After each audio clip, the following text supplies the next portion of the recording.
नमस्कार, आकाशम मराठी न्यूज मध्ये आपल्या सर्वांचं स्वागत आहे. माजी नगरसेविकेच्या मुलीसोबत तरुणाची बाचाबाची, समर्थकांचा तरुणावर तलवारीने हल्ला, घरावर दगडफेक. नेमकं काय घडलं? डॉक्टरांनी जिवंत रुग्णाला मृत घोषित केलं. दारात अंत्यविधीची तयारी सुरू असताना लक्षात आला प्रकार. उल्हासनगरमध्ये खळबळ. कोल्हापुरात बेंदूर सणात गोंधळ, बैल सुटल्याने लोकांची एकच धावपळ, काही जण जखमी. अजित पवारांच्या कार्यक्रमात गोंधळ, प्रहारच्या कार्यकर्त्यांनी केली घोषणाबाजी. बाबा काळजी करू नका, रिक्षा चालवून वडिलांनी मुलीला शिकवलं. नोकरीसाठी लंडनला पोहोचण्याआधीच मुलीचा करुण अंत. नवऱ्यानं गुपचूप दुसरं लग्न केलं, पहिल्या बायकोनं पकडलं आणि भर रस्त्यात चपलेनं हाणलं.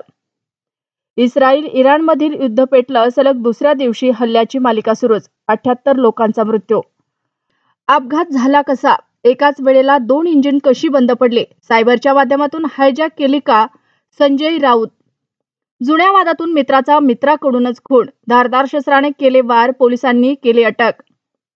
लोकल ट्रेनमधून उतरताना फलाटाच्या फटीत अडकून प्रवाशाचा मृत्यू, घाटकोपरमधील घटना. इराणकडून जोरदार प्रतिहल्ला, इस्रायलवर डागली शेकडो क्षेपणास्त्रे आणि ड्रोन. तेल अवीवमध्ये स्फोट, काही नागरिक जखमी. वाद सोडवण्यासाठी केलेली मध्यस्थी जीवावर बेतली, घरगुती वादातून चुलत्याला संपवलं. पुण्यात खळबळ. देवेंद्रजींनी 1 दिवस उपवास करावा, मग अमृता वहिनींची काय स्थिती होते? नैना बच्चू कडूंचा रडवेला प्रश्न. एक चूक बाप लेकीच्या जीवावर बेतली, घरातच तडफडून दोघांचा मृत्यू, कोळी कुटुंबावर शोककळा. सारे अवशेष एकाच मृतदेहाचे आहेत ना? मृतदेह ताब्यात देताना शरीराच्या प्रत्येक भागाचा DNA करा, विमान दुर्घटनेतील मृतांच्या नातेवाईकांची मागणी. अशाच नवनवीन बातम्या पाहण्यासाठी आमच्या आकाशम मराठी या न्यूज चॅनलला सबस्क्राईब करा. बातमी आवडल्यास बातमीला लाईक आणि शेअरही करा.